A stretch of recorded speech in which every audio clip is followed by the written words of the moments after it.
Hola, bienvenidos, bienvenidas una vez más a nuestro programa Tus Derechos.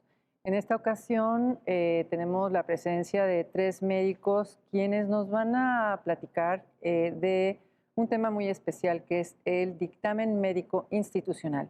Tenemos aquí a la doctora Marta Arellano. Bienvenida, Marta, a nuestro Gracias, buenas programa. noches.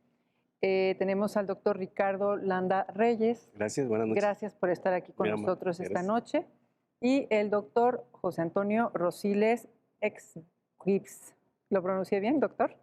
Casi. Casi. Buenas noches, gracias. Bueno, muchas gracias por estar aquí con nosotros, doctor. Vamos a hablar acerca de los dictámenes médicos institucionales que emite la Comisión Nacional de Arbitraje Médico. Marta, ¿me podrías decir qué es un dictamen médico institucional para aquellos que no conocen, pues, qué es esto? ¿Qué es? Claro, mira, es un informe pericial, pero tiene una particularidad.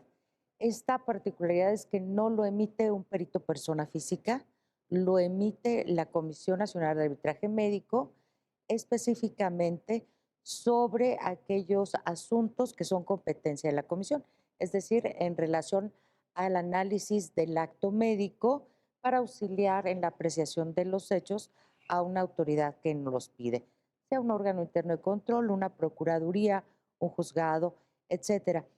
Esta particularidad hace que pues, sea un dictamen de tipo colegiado, no emitido por una sola persona, en donde la capacidad de análisis y todos los elementos que pueden ser analizados desde diferentes ángulos llegan a ser de mayor precisión a los que puede emitir una sola persona o una apreciación de un solo punto de vista. Claro. Entonces, lleva implícito una serie de protocolos institucionales perfectamente normados y sistematizados siempre para el análisis del acto.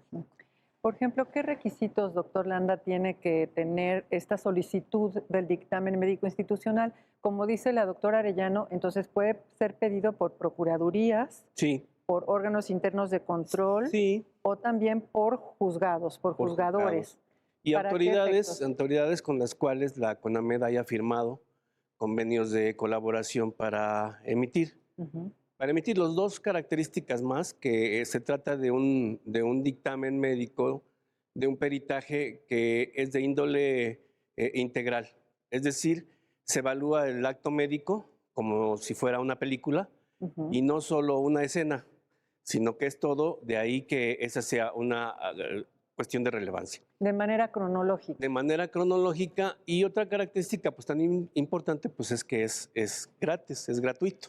Ujú. Y siempre y cuando sea solicitado a petición de estas autoridades que están facultadas ante CONAMER para ello. Los requisitos, como decía la doctora Arellano, pues es de que no se exija que sea emitido por perito persona física, sino justamente que el peticionario conozca de que se trata de una opinión que está dando en este caso la Comisión Nacional de Arbitraje Médico. Ujú. Otro de los requisitos es pues, que se tenga que ajustar a los tiempos que CONAMER requiere para emitir estos dictámenes, porque, bueno, la verdad es de que la demanda es importante y nosotros nos podemos tardar hasta 80 días en poder emitir este dictamen. Entonces, el peticionario debe de conocer eso, pues, para saber. Debe de comprender que es un Claro, trabajo muy sí, especializado. exactamente. De hecho, es un trabajo especializado Ujú. y colegiado. Claro. En igual sentido, pues es importante que el peticionario, como un requisito más,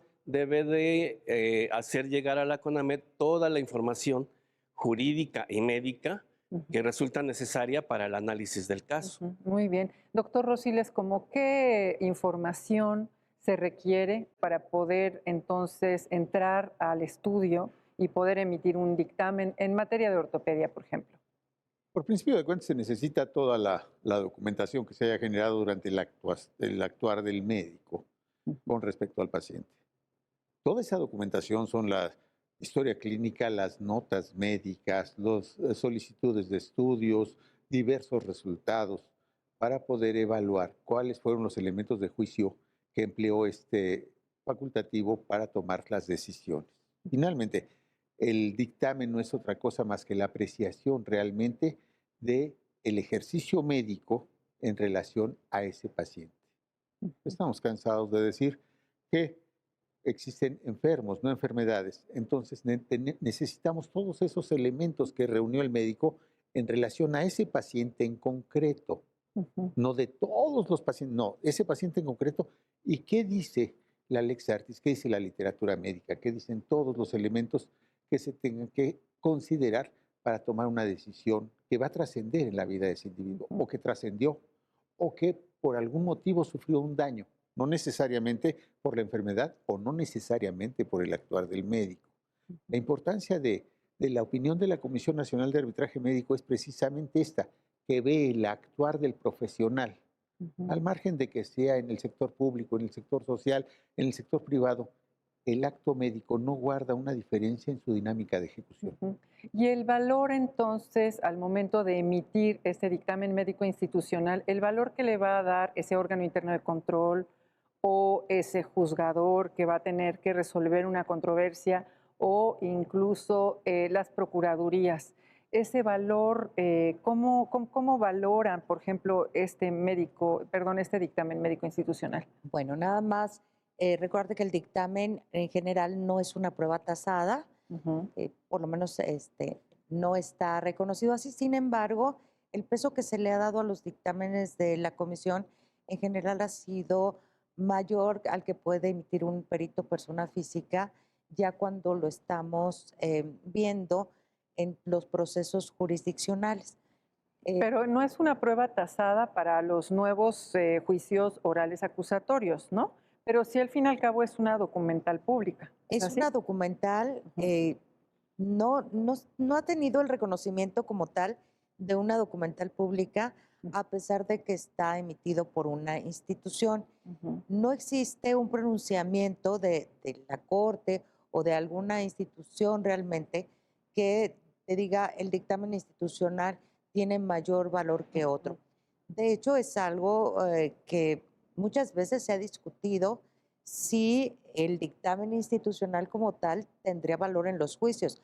¿Por qué? Porque está reconocido o se exige a través del código, por ejemplo, en el actual, perdón, el sistema tradicional, se considera que el dictamen debe tener ciertas características, como que debe ser emitido por una persona física, y firmado por dos especialistas o por dos médicos, y una serie de características que en general pues no cumplimos nosotros porque es una naturaleza distinta la de en nuestra documentación.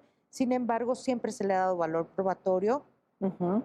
y amplio reconocimiento a nuestro dictamen. De hecho, tenemos conocimiento en muchas ocasiones que ha sido la base para emitir la resolución final de la autoridad que está conociendo del caso. Sin embargo, debo comentarte también, Karina, que como no somos parte en este proceso, pues muchas veces no tenemos conocimiento de cómo se resolvió el caso finalmente, porque no tenemos derecho a acceder a ese tipo de información. Tenemos el conocimiento en algunos casos e incluso el reconocimiento por escrito de algún juzgador en donde sí nos dice que gracias a nuestro dictamen pudo resolver.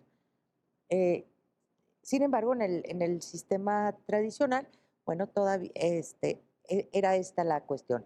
En el sistema actual, en materia penal, en el sistema acusatorio, pues todavía no sabemos cuál va a ser el valor que se le pueda dar al dictamen médico institucional al momento de tomar la decisión de mandar a juicio oral, de determinar una resolución para mandar a juicio oral y el desahogo pericial que pudiéramos tener como delegados institucionales en este tipo de juicios. Y parece ser que de todas maneras la determinación del valor que se le va a otorgar a este dictamen médico institucional está por resolverse ante la Corte, ante la Suprema Corte de Justicia. Parece ser que el ministro Arturo Saldívar Lelo de la Rea tiene este caso y estaremos atentos a ver cómo resuelve y qué valor se le va a dar, porque obviamente la prueba tasada pues era importante para la valoración de muchas, sobre todo que dentro de los procesos jurisdiccionales, el hecho que fuese tasada la prueba, pues era cómodo para los jueces porque ya automáticamente se les otorgaba ese valor, ¿no? Claro, Y nada ahora más, ya no, así ¿no? es. Nada más comentar, por ejemplo, en el caso del dictamen, pues el que generara mayor convicción independientemente de quién lo emitiera, pues es el que tomaba en cuenta el juez para resolver, ¿no? Ujú, En el caso ya del sistema penal acusatorio, pues las cosas son ujú. diferentes. eh, ya no es el dictamen como tal, sino la exposición del perito durante el juicio la que va a llevar a la convicción Ujú. o no. Entonces sí nos cambia un poquito este panorama del dictamen institucional. Ahorita regresaremos a este tema. Sí, sí, Sí, doctor. aunque cabe señalar que independientemente de esta incertidumbre que pudiera existir al momento, el dictamen médico institucional resulta en gran demanda de todas las entidades federativas porque tiene ciertos aspectos que hay que resaltar. Se fundamenta en lo que la literatura especializada señala, lo que conocemos como la Lex Artis, Ujú, pero también en la normativa sanitaria y en la deontología médica. ujú, Es decir, que abarca todos los aspectos que debe de estar en un acto médico y está respaldado por una bibliografía que es específica, lo que se denomina como la Lex Artis ad hoc. Y esta bibliografía, que reúne ciertas características incluso internacionales, están señaladas perfectamente en el dictamen por si existiera alguna duda, pues cualquiera que esté interesado en ello puede ir a la consulta para que vea cómo se construye lo que dentro del dictamen se conoce como el sustrato teórico, ujú, que en sí es un marco de referencia ujú. o referencial para elaborar el mismo y que se vea que es la literatura universalmente aceptada quien está dando el parangón para que a la vez el acto médico de esta forma sea comparado y ver si lo que se hizo fue acorde a lo que señala la literatura, la normativa sanitaria o la deontología médica, y en ese caso establecer sí o no la mala práctica y en el supuesto de mala práctica sus consecuencias. Ujú, muy bien. ¿No tienen problemas a veces para encontrar las fuentes bibliográficas que sustenten un caso determinado para resolver para saber si ese acto se ajustó o no se ajustó a la lex artis? Es una de las partes fundamentales en la estructuración del dictamen. Ujú, Una vez que se conoce el caso, se comienza a hacer una búsqueda específica ad hoc, estrictamente en relación a lo que está relatado en la documental clínica. Es la parte toral del dictamen hacer el sustrato teórico que se ajuste a los hechos descritos en esa documental, que se ajuste en las características también considerando el modo, tiempo y circunstancia en la que se realizó, porque muchas veces puede venir alguna sugerencia de algún estudio que simplemente en el momento no se contaba, ni en el lugar, ni en el nivel de atención donde se estaba y entonces realizando. no puede ser Entonces, aplicable al no caso. puede ser aplicable y Ujú, también en tiempo, porque puede haber una referencia bibliográfica más moderna que en ese momento no se conocía. ujú, ¿Sí hay problema? No, no tanto como problema, es parte de lo más laborioso y del elemento técnico más valioso. ¿Por qué? Porque la Comisión Nacional de Arbitraje Médico, insisto, como han dicho mis compañeros, es una forma colegiada, es una manera conjunta de abordar el caso.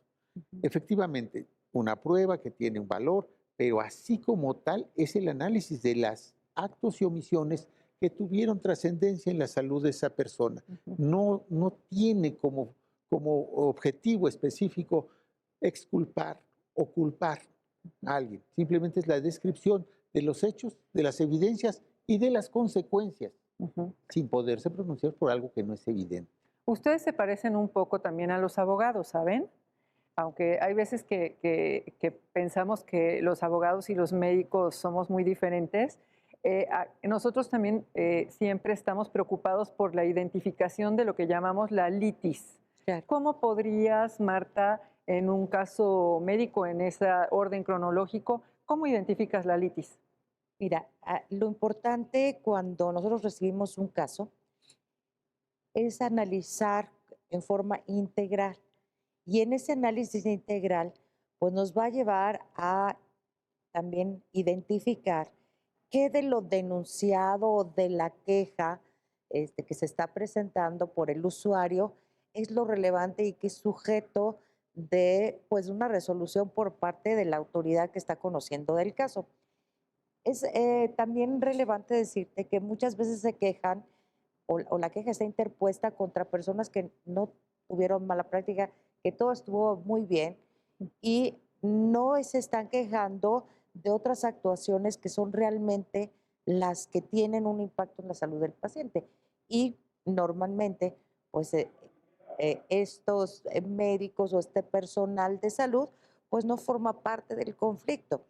Sin embargo, en el momento en que nosotros lo identificamos y lo analizamos, pues vamos a decírselo y manifestárselo a la autoridad correspondiente para que se haga pues el seguimiento a través de ese, Tienen esa de ese oportunidad camino. entonces de que pese a que todo se haya hecho bien en un acto en la atención médica, haya algunas deficiencias de otro tipo, como De o- administrativas. de otro tipo, como son las administrativas, o por prestadores de servicio ajenos a la institución demandada o ¿Podrías ajenos. ponernos un ejemplo de alguna deficiencia administrativa que no afecte el acto médico?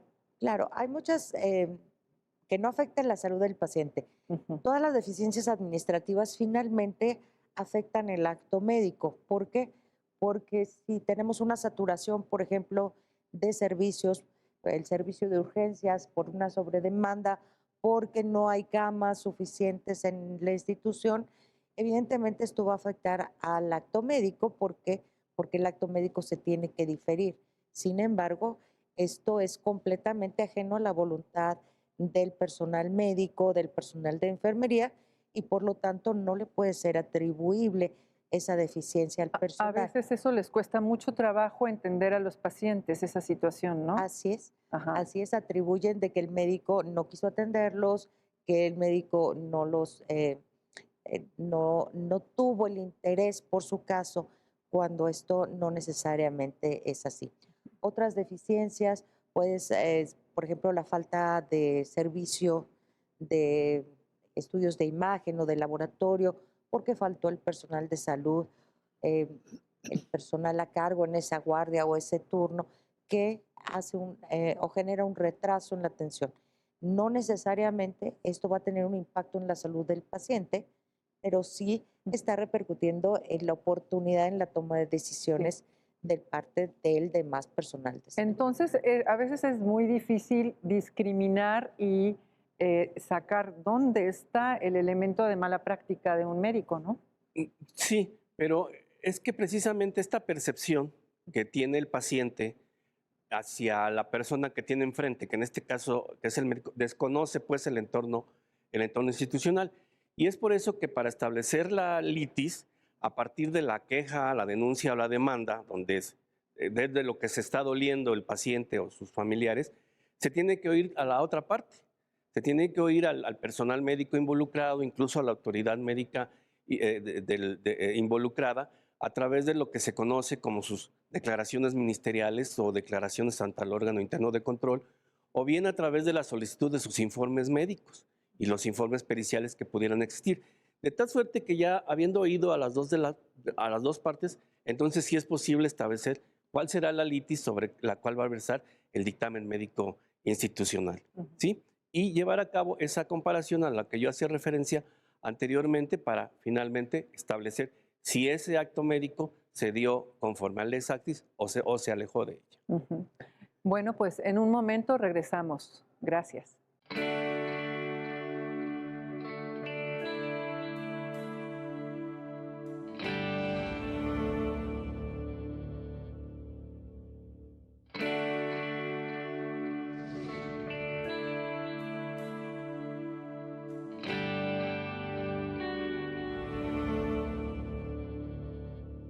Regresamos a nuestro programa Tus Derechos. Estamos hablando sobre el dictamen médico institucional. Continuamos con el doctor Rosiles y le pregunto, doctor, cuando hablamos de un razonamiento clínico, ¿a qué nos referimos?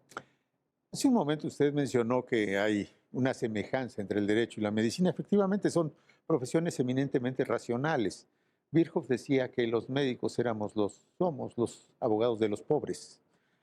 Y es verdad porque todas las decisiones que se toman en medicina derivan de la conjunción de una serie de elementos recogidos del paciente, que se inician con la observación, desde cómo va entrando, de un interrogatorio dirigido y posteriormente una exploración física, investigaciones, ¿cuáles? Las que estén a la mano. Pueden ser desde simplemente tomar la temperatura hasta una resonancia magnética o hasta el estudio más complejo. Solamente conjuntando esos elementos se puede llegar a la toma de una decisión. Esto, en el derecho sanitario se llama cumplimiento de obligaciones mínimas de medios ordinarios. ¿Por qué ordinarios?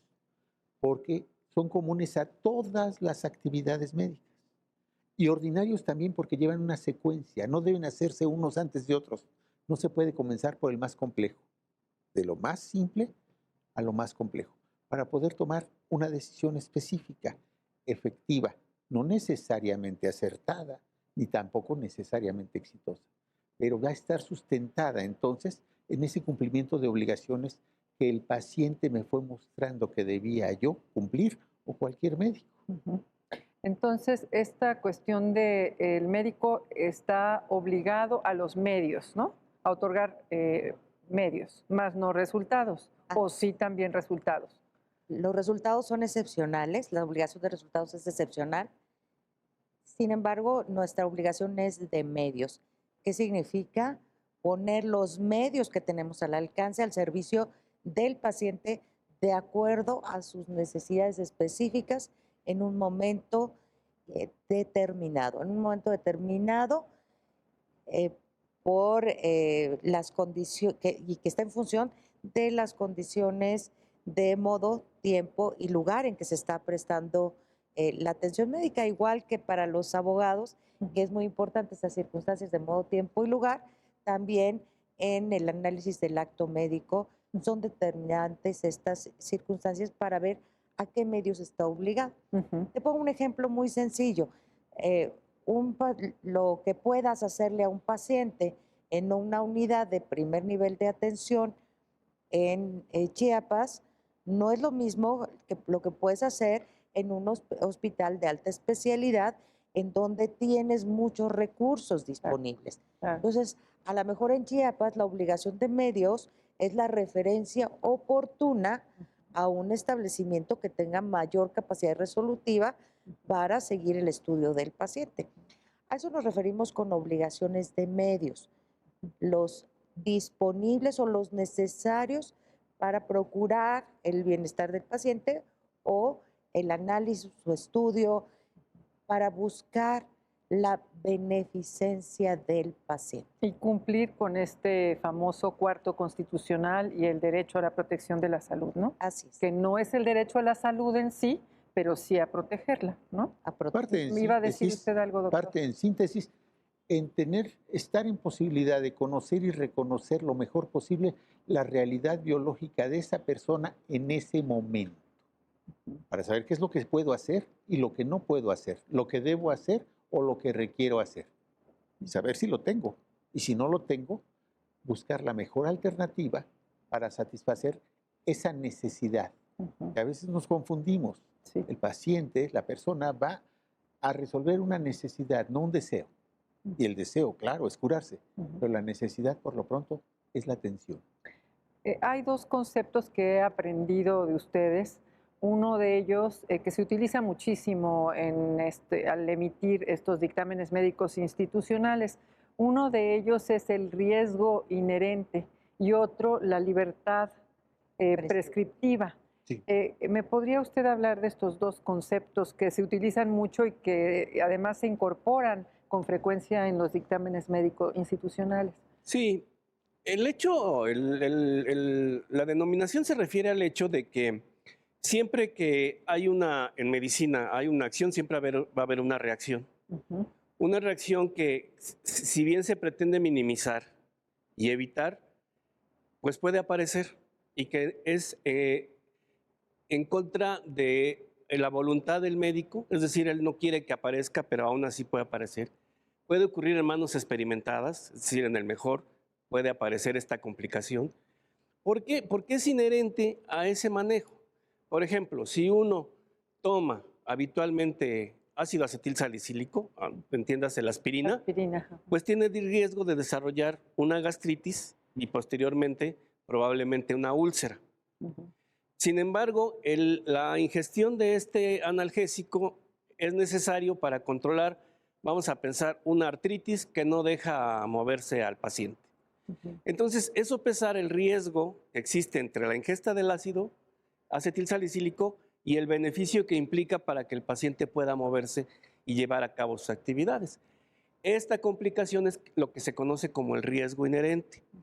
Y aquí lo importante es de que el paciente conozca que existe ese riesgo inherente. Porque es frecuente escuchar, no, es que me dio el medicamento y pues me resultó peor porque ahora tengo esto. Sí, porque es un riesgo inherente que debe de estar entendido y sopesado tanto por la parte del médico como por parte del paciente. Ujú. Ahora bien, en relación a la libertad prescriptiva, esto se refiere a un principio básico de lo que es la ética, que se conoce como la autonomía. Y esta autonomía conlleva una situación dicotómica, es decir, está la libertad prescriptiva, es decir, la posibilidad que tiene el médico de elegir dentro del arsenal que tiene De de medicinas, tratamientos. de cirugías, etcétera. Él puede elegir la que crea que mejor maneja él mismo y que resulta benéfica para el paciente, con la única condición de que este uso pues esté validado en la literatura especializada, es en la Lex Artis. No se trata de que él crea que eso puede ser, no. Puedes elegir, pero siempre y cuando esté validado en la literatura. Y en el otro lado está la libertad terapéutica que tiene el paciente. Es decir, yo puedo elegir de los diferentes tratamientos que me está dando el médico, pero aquí para que yo elija tengo que tener el requisito de que el médico me explique cuáles son las ventajas y desventajas de cada una de esas posibilidades terapéuticas. Y entonces yo tener el conocimiento y decir, opto por esta o bien opto por aquella porque ya estoy informado. Entonces, como se verá, la libertad prescriptiva es del médico y la libertad terapéutica del paciente siempre y cuando se llenan los dos requisitos. Para el médico avalado en la literatura y para el paciente que esté informado. Que esté informado y que comprenda bien su padecimiento. Claro. ¿No? Y que además es algo importante también que se le ofrezcan alternativas de tratamiento, ¿no? Porque muchas de las veces no se le ofrecen alternativas. Luego se habla de lo que se llama el tratamiento conservador. ¿Qué es esto, Marta? Bye. Bueno, nada más comentar respecto a lo del riesgo inherente, Sí. que es un principio que nace de los principios éticos, específicamente el principio ético del doble efecto. Quiere decir que cuando nosotros actuamos, conlleva el riesgo de un beneficio, pero también de un efecto negativo. Y entonces es a lo que se refiere el doctor Landa, donde hay que sopesar el beneficio contra el riesgo. Pero este es un principio que deviene de todas nuestras decisiones como seres humanos. Toda decisión que nosotros tomamos conlleva esta valoración, aunque no la hagamos consciente, y es Claro. un principio ético de gran relevancia. Ahora, en cuanto a la siguiente parte de las alternativas que se le pueden ofrecer. Las alternativas que se le pueden ofrecer al paciente van incluso desde no hacer nada. O sea, ¿qué pasaría como paciente? Tú tienes la posibilidad de elegir no tratarte o no seguir pues su atención médica o algún procedimiento médico de los que se te ofrecen como disponibles. Y esa también es una alternativa. Es decir, cuando nosotros hablamos de autonomía, también forma parte de la decisión no elegir nada de lo que se te ofrece, no elegir alguno de estos procedimientos.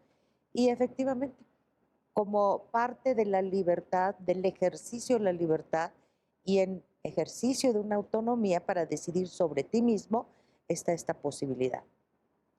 El otro punto que mencionabas, pues en los casos de los pacientes, cuando nosotros le ofrecemos algún acto médico, conlleva la obligación de ofrecer también alguna otra posibilidad que es el tratamiento conservador. El tratamiento conservador significa que no vas a hacer ningún procedimiento invasivo al paciente, que vas a dar un tratamiento farmacológico, que vas a dar un tratamiento de seguimiento nada más para tratar de mantenerlo estable. No vas a hacer ninguna intervención directa sobre el paciente a través de la colocación de un instrumental, a través de un procedimiento quirúrgico, etcétera. A eso nos referimos cuando hablamos de tratamiento conservador. Y de todas maneras, si el médico demuestra que cumple con su debida diligencia, pues de todas maneras ya está salvado, doctor. No necesariamente. Aquí el punto más importante es poder sustentar cada una de las decisiones. Si tuviéramos que circunscribir todo el ejercicio médico en 2 palabras, termina siempre en eso, en toma de decisiones. ¿Se lo receto o no se lo receto? ¿Continúo con el tratamiento o no continúo con él? ¿Lo opero o no lo opero? ¿Lo levanto o no lo levanto? ¿Lo doy de alta o no lo doy de alta? Todo termina en una decisión. Obviamente es decisión que es atribución del médico, pero tiene que estar soportada suficientemente en los datos clínicos que el paciente esté arrojando. El cuerpo del paciente es el que está hablando y el médico lo que tiene que hacer es acreditarlo, interpretarlo y emplearlo en beneficio del paciente. Cuando el médico ha perdido estas 2 facultades, la de interpretar la situación del paciente y la de explicarle al paciente que es su obligación doctrinarlo, en ese momento es el punto fundamental del conflicto y a veces de la responsabilidad, cuando ha dejado de hacer esas 2 cosas. Claro. Y cuando hablamos de fallas de origen hospitalario, doctor, que también son consideradas en este dictamen médico institucional, ¿me puede decir algunos ejemplos? Sí, es lo que anotábamos anteriormente en relación a lo que en la percepción del paciente pudiera ser atribuido al médico, aunque no necesariamente sea así, sino de índole institucional. Las fallas institucionales es la falta de personal idóneo, en donde un servicio de determinada especialidad de la medicina es cubierto por vamos a pensar, por un médico general que no tiene la especialidad, cuando en la institución no hay los insumos necesarios y entonces se habilitan insumos que no son propiamente los que deberían de ser. Hay fallas institucionales desde el punto de vista de disponibilidad de camas. Es un problema nacional, muy, ¿verdad? muy frecuente en los cuales aparentemente las unidades hospitalarias se ven rebasadas y es necesario que los pacientes estén en el servicio de urgencias más tiempo del que en sí deberían de haber estado, en espera precisamente de una cama hospitalaria, que a veces resulta incongruente porque cuando se hace la evaluación de esa ocupación que tiene ese hospital, pues resulta que no estaba tan ocupado como aparentemente pudiera haber sido, sino que finalmente las camas, como están asignadas a ciertos servicios, pues esos servicios las reservan para sus pacientes y no se permite que otros pacientes que no son de ese servicio ingresen. Estos creo que podrían ser las principales fallas de origen institucional que habitualmente es con lo que nosotros nos podemos advertir en la elaboración de los dictámenes médicos institucionales.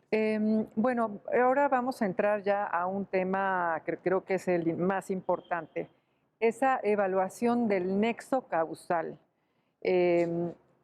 ¿Cuándo determinar que ese acto médico ha causado un daño al paciente? Y entonces se puede, bueno, y esa es la conclusión a la que llega el dictamen médico. Claro, de hecho, es la parte medular del dictamen, lo más importante, porque a partir de esa determinación, pues vamos a encontrar si hubo un daño generado por una mala práctica al paciente o no, o si esa mala práctica no incidió o no afectó su salud, pero sí hubo una serie de condiciones biológicas que llevaron a ese resultado final en la salud del paciente. Es además el punto más difícil para explicar en el dictamen, en cualquier dictamen Sobre médico. todo porque los que leen los dictámenes médico-institucionales generalmente no son médicos, ¿verdad? y tienen que comprender, a veces no pueden comprender cómo es posible que en las conclusiones se diga que hubo muy mala práctica, que no todas las normas del expediente clínico fueron violentadas, etcétera, Así es. pero luego no se condena, bueno, o no se dice que hubo una mala praxis del médico. Que no espec- hubo un daño o o un una daño. relación causal con el daño o un nexo causal con el daño. Em, Esto que dices es muy importante porque es lo que más inconformidad genera, sobre todo al momento de interpretar y sobre todo por parte del usuario, ¿no? Dice, bueno, me están diciendo que tengo fui objeto de mala práctica en todas estas circunstancias, en todos estos procesos, y después me dicen que eso no afectó mi salud. Existen criterios bien determinados para evaluar el nexo causal.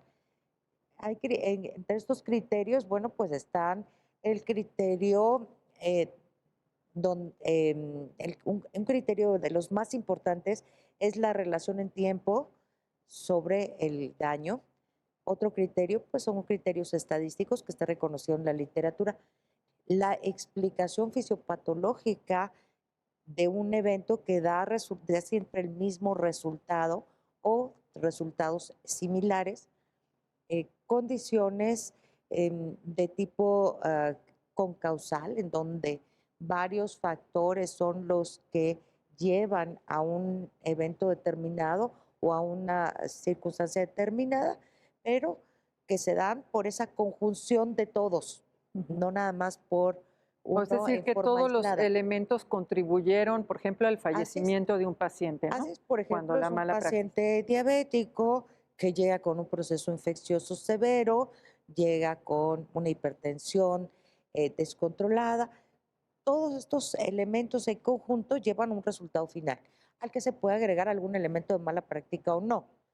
Ujú. O ese elemento de mala práctica puede ser un diferimiento de 2 horas en brindar la atención, pero es un paciente que ya llegó en un estado o una condición en el que difícilmente era posible salvarlo, ya llegó con una falla multiorgánica perfectamente establecida O a y veces llega con un reversible. balazo, por ejemplo, ¿no? Así es. ¿No?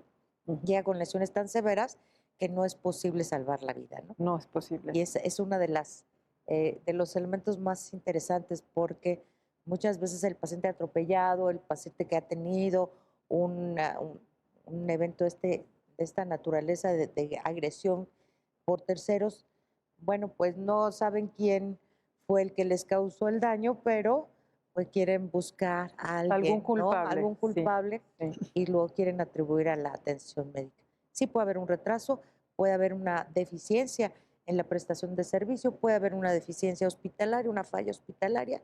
Sin embargo, en la gravedad del paciente, la gravedad del daño biológico ya tiene establecido, era tanto que no era posible. Entonces, hay muchos criterios que deben emplearse, la factibilidad biológica de que exista ese nexo de causalidad entre una mala práctica y un resultado adverso para el paciente. Muy bien. Bueno, en un momento regresamos. Gracias.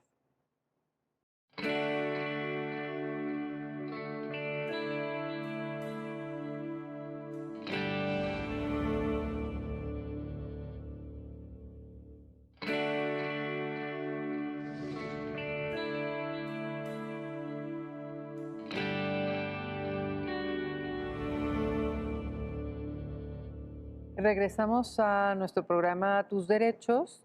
Estábamos hablando acerca de ese nexo causal y de cuándo a veces en las conclusiones no está, los ministerios públicos se preguntan cómo es posible que no se determinó la mala práctica. ¿Me puede poner algún ejemplo, doctor? Sí, un ejemplo podría ser el hecho de que en determinada cirugía de abdomen, el médico erróneamente no pide una cuenta de las gasas o de las compresas que está utilizando en la cirugía y se le olvida una y deja dentro de la cavidad del paciente la gasa Los ¿Es frecuente eso, que pase que la gasa se quede ahí adentro? Pues no es tan frecuente, por fortuna, pero los casos se dan y ahí están reportados, ¿no? Lo que se llaman textiloma, cuerpos extraños intraabdominales, en fin, tiene varias denominaciones. Entonces, sutura, cierra al paciente, etcétera. El paciente sigue mal al otro día y deciden tomarle una radiografía de abdomen. Y resulta que en la radiografía de abdomen ahí aparece un marcador que tienen las compresas, que tienen las gasas, para precisamente evidenciarlas a través de la radiografía. Entonces se dan cuenta que dejaron una gasa durante esa cirugía y ese mismo día, es decir, al día siguiente de la cirugía, a través de la misma herida que habían practicado, nuevamente abren al paciente, lo exploran y les traen la gasa. Lo suturan, lo cierran, lo vigilan y el paciente tiene una evolución perfecta, tanto de la enfermedad como de la cual originalmente lo llevaron a la cirugía, como de la cirugía para extraer esa gasa olvidada, se va de alta y todo está muy bien. Pues es evidente que aquí hubo una mala práctica, porque no se cercioró del conteo de gasas y para que viera que no había dejado una olvidada dentro del abdomen. Claro. Sin embargo, no hay consecuencias en la salud del paciente. ¿Por qué? Pues se percataron a tiempo, le retiraron ese cuerpo extraño y la evolución fue satisfactoria. Entonces aquí estaríamos hablando desde el punto de vista pericial que hubo un acto de mala práctica durante la cirugía, pero que no tuvo consecuencias para el paciente. Está sano y salvo y recuperado ese Así es. paciente. Muy bien, muy bien. Pues además de la elaboración, al elaborar estos dictámenes médico-institucionales, ustedes se basan, además de mucha bibliografía, también en las normas oficiales y además en guías de práctica médica. ¿Es así, verdad, doctor? Sí, el marco normativo para nosotros es fundamental. Es la única manera de ponernos de acuerdo y es el documento normativo que trae los mínimos exigibles en cualquier nivel de atención. Entonces son los mínimos exigibles, puede ir más, pero lo que establece la norma es el mínimo exigible. Hay que cumplir con eso. Por ejemplo, en estar... ortopedia, perdón que le interrumpa, en ortopedia, ¿cuántas normas hay? No, en ortopedia son incontables de las especialidades más amplias. Hay precisamente desde las eminentemente quirúrgicas hasta las clínicas. Entonces tenemos una gran cantidad de normas que van hasta de los metales que deben estar hechos, los implantes que se aplican.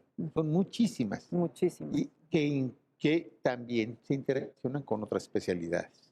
Lo mismo sucede con las guías de práctica clínica y las guías de referencia rápida que las instituciones tienen, que sirven como un patrón, como un mínimo exigible. No son vinculatorias, pero sí es una pauta específica para conducirse frente a el padecimiento de un paciente. Y soy bien claro, frente al padecimiento de un paciente, no frente al paciente, porque sería generalizarlo. Esto podríamos denominar que es un análisis comparativo entre el acto médico que se está analizando y la norma oficial o la guía de práctica clínica con más o menos el camino que se debe de recorrer ante una determinada patología. La norma es prescriptiva totalmente. Es como deben, con qué y cómo deben hacerse las cosas. Y la guía de práctica clínica sí es una ruta crítica recomendada, que se recomienda, que se tiene conocimiento que es la mejor. Que es el conocimiento que es la mejor en nuestras condiciones, en nuestro tipo de actividad y en nuestros alcances tecnológicos. No van más allá, no pueden ir más allá. ¿Por qué? Porque nuestras condiciones sociales de la medicina nacional no está al alcance de todos determinados estudios. Entonces, las guías de práctica clínica son una pauta de un camino a seguir. No son vinculatorias, pero sí se hace referencia a ellas. Prácticamente todas estas guías tienen algoritmos perfectamente establecidos de cuál es lo más aconsejable. Puede ser mejor, sí, pero es el mínimo exigible. Si no se hace esto, significa que ya no fue dentro de un parámetro. Estas guías son mexicanas. Totalmente. Mexicanas. Sí. Y de todas maneras, me imagino que hay mucha influencia de algunas otras, no sé, de algunos otros países, de algunos otros médicos que también tienen guías oficiales. Creo que he visto algunas, por ejemplo, de España o bueno, España. De todo el mundo. Todo el mundo tiene sus guías de práctica clínica o sus guías clínicas. Existen de las guías clínicas de la Unión Europea, por ejemplo, de los norteamericanos, existen guías españolas. Prácticamente todo el mundo tiene sus guías clínicas y en la elaboración de unas y otras sirven de referencia las otras, ¿no? Exactamente. Entonces todo el mundo utiliza, ¿por qué? Porque es en base a la literatura científica generalmente aceptada y validada con ciertos criterios de las, que son criterios que le dan validez científica. Entonces, prácticamente son iguales, las diferencias pueden ser mínimas y te digo, unas sirven de referencia para otras. Estas guías clínicas son eso, guías. Guías, ¿y por qué decimos que son guías? Porque son en general para pacientes con un solo padecimiento. Y nosotros nos podemos enfrentar en la práctica médica con pacientes con múltiples morbilidades, con múltiples condiciones, y entonces hay que hacer lo que te decía hace rato el doctor Rosiles y el doctor Landa, de buscar la lex artis ad hoc, es decir, la específica que aplica para ese paciente y ese caso en concreto, y puede ser a veces un poquito alejada de lo que dice la guía de práctica clínica. Nada más que hay que documentarlo en el expediente clínico. Ahora que ustedes, bueno, desde hace mucho tiempo van a los juzgados, sobre todo a los juzgados penales, a ratificar sus dictámenes médico-institucionales y además también acuden a las juntas de peritos bajo el sistema penal anterior a la reforma. Cuando les preguntan, porque creo que una de las preguntas típicas que les hacen es ¿qué metodología utilizó, doctor, para emitir ese dictamen? ¿Qué les contesta, doctor? Bueno, lo de siempre, pues que la metodología es la científica. El dictamen médico institucional está basado justamente en el método científico. Es decir, nosotros para poderlo elaborar, para poderlo ir instrumentándolo paso a paso, necesitamos conocer cuál es el problema. Usted nos preguntaba sobre la litis. Pues precisamente la litis se equipara al problema. Una vez establecido la litis, entonces acercamos hipótesis de trabajo, que en términos generales pudiera consistir en una hipótesis en que hubo mala práctica o en que no hubo mala práctica. ¿Cómo vamos, de acuerdo al método científico, cómo vamos a probar o a desechar esa hipótesis? Pues a través del comparativo que yo le decía de lo que dicta la lex artis con lo que se hizo en el caso específico. Y una vez comparado, pues entonces llegaremos a probar o desechar una hipótesis inicialmente planteada. Y con eso generamos un nuevo conocimiento, Claro. que seguramente nos llevará a un nuevo problema, que es el círculo que se da en lo que es el método científico. Claro. Y dentro de este método científico, pues lo que utilizamos son razonamientos analíticos y deductivos. Muy bien. Básicamente. Analíticos y deductivos. Además, también se basan en algunas convenciones internacionales o protocolos específicos para realizar sus dictámenes. Bien, no, nos basamos en el protocolo que diseñó la propia CONAMED. La propia CONAMED tiene un diseño de protocolo de análisis de caso. Sin embargo, bueno, existen otros protocolos también internacionales que son más recientes que el que inició la comisión. El de la comisión es interno nada más, como por ejemplo el protocolo de Londres, que tiene una metodología para análisis de eventos adversos en la atención médica, que es muy similar a lo que nosotros hacemos y lo hacemos ya desde hace mucho tiempo.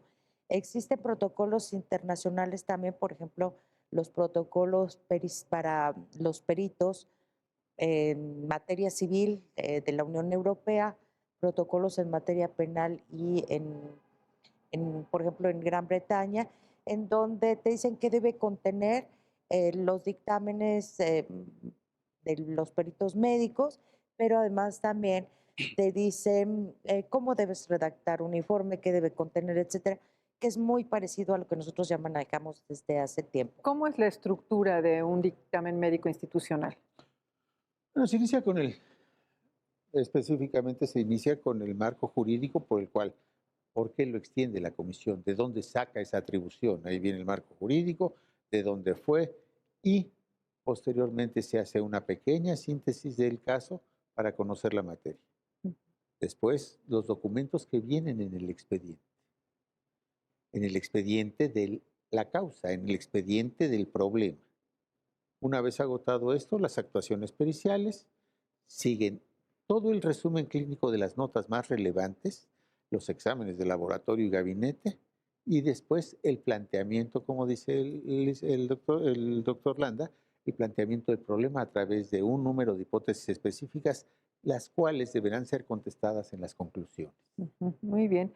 Pues para concluir, bueno, antes de concluir, quisiera yo pedirles si me pudiesen hablar un poco de algún caso paradigmático que hubiesen estudiado, que les haya dejado una marca. Usted, doctor Landa, ya lleva 21 años, si no me equivoco, ¿verdad? En la CONAMED. Sí, Ha tenido, me imagino, experiencias muy interesantes que le han tocado el corazón. Entonces quería preguntarle si me puede contar muy brevemente, porque ya tenemos poquitos minutos, el caso, sí, por ejemplo, que sí, le hubiese doctora. marcado. Sí, por ejemplo, recuerdo el caso de unas recién nacidas gemelas, producto de la segunda gesta de una paciente joven de 23 años, que por cuestiones de sufrimiento fetal, es decir, falta de oxígeno a los tejidos en los fetos, tuvieron que ser extraídas por cesárea a las 33 semanas de gestación, es decir, resultaron prematuras porque lo habitual es de 37 semanas a las 42. Entonces, como todo prematuro, pues tuvieron deficiencia en el funcionamiento de sus pulmones, precisamente por la prematurez, y fue necesaria mantenerlas en incubadora y con aporte de grandes cantidades de oxígeno. Desarrollaron problemas como desequilibrio ácido-base, acidosis metabólica, hiperbilirrubinemia, es decir, acúmulo de bilirrubina en sangre, es lo que se conoce que los pacientes se ponen amarillos, etcétera, una serie de complicaciones que los obligaron a que les fueran atendidas en unidades de cuidados intensivos neonatales durante un periodo largo, hasta que finalmente lograron estabilizarlas de esas, principalmente de esa insuficiencia respiratoria, y posteriormente las pasaron a piso de neonatología, donde a las 4 semanas de nacidas fueron valoradas por el servicio de oftalmología. Esto fue hecho atinadamente porque los pacientes prematuros, precisamente entre otros factores y principalmente por el aporte de oxígeno, desarrollan lo que se llama retinopatía del prematuro. Esto quiere decir que tienen una formación exagerada de vasos sanguíneos en la retina que hace que esos ovillos de vasos se adhieran a otras partes donde habitualmente no están y empiezan a jalar la retina hasta que la desprenden. La retina es la membrana que transforma las imágenes que tenemos y las lleva al cerebro para que sean interpretadas. Entonces la revisó a las 4 semanas de vida de estas bebés y encontró que afortunadamente no tenían nada, pero dio la indicación de que nuevamente se solicitara su participación, es decir, una interconsulta, en 2 semanas para revisarlas nuevamente. Sin embargo, desafortunadamente, las 2 pacientes fueron dadas de alta hospitalaria antes de que fueran valoradas nuevamente a las 2 semanas. Fueron dadas de alta y ya no se supo cuál fue la evolución de esas retinas.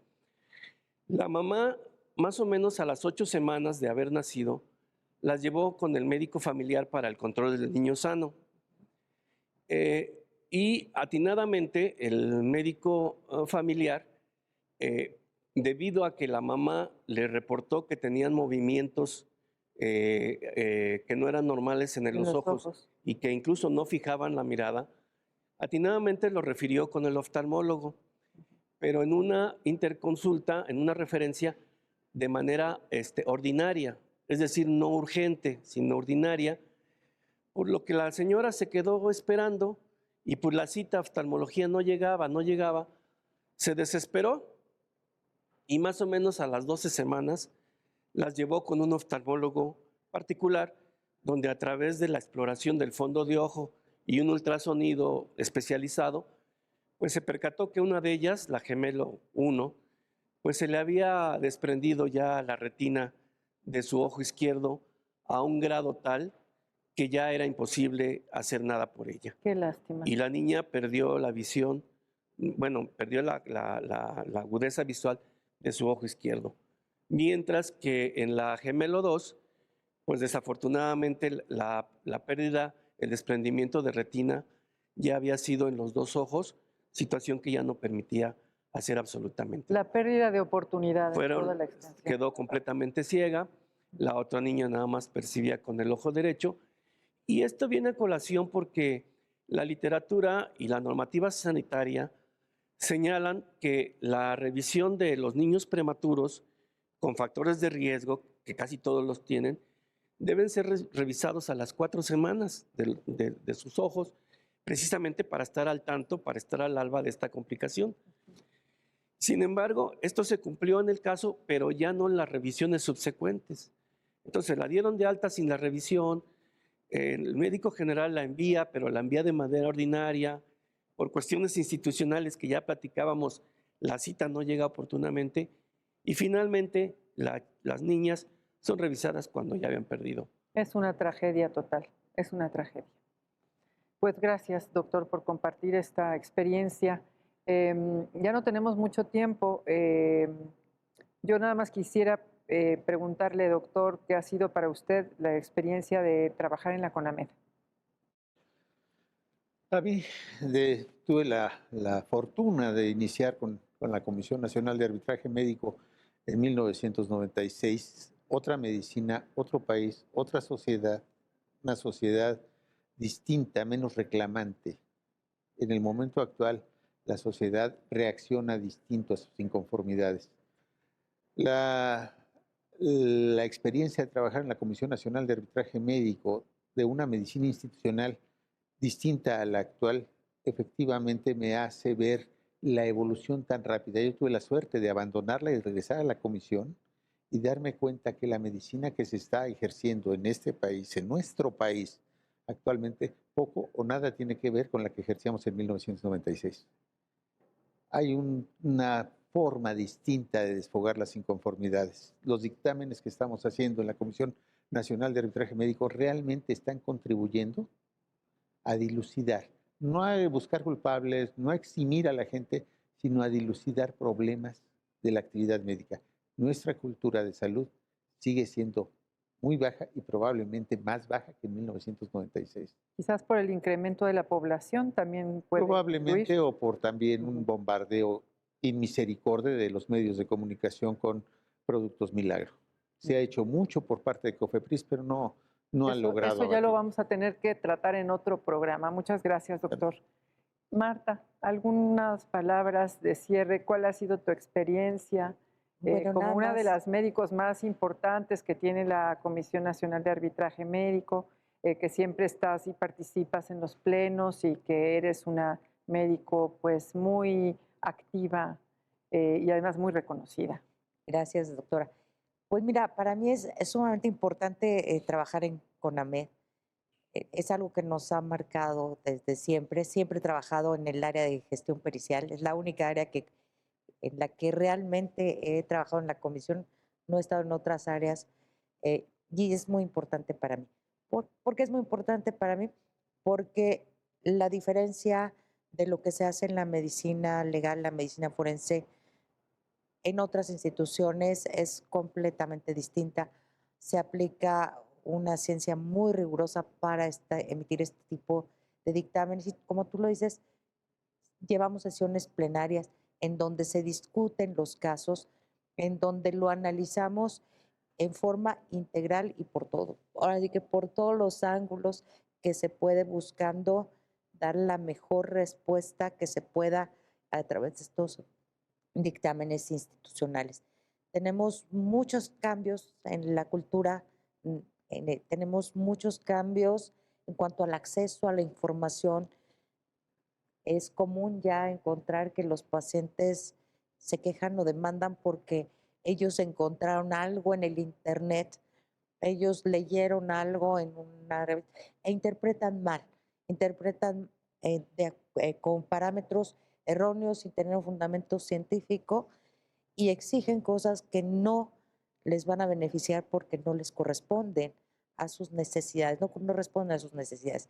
Entonces, el darles la orientación, tanto a la autoridad, pero también a estos usuarios inconformes, es muy importante para nosotros. Claro.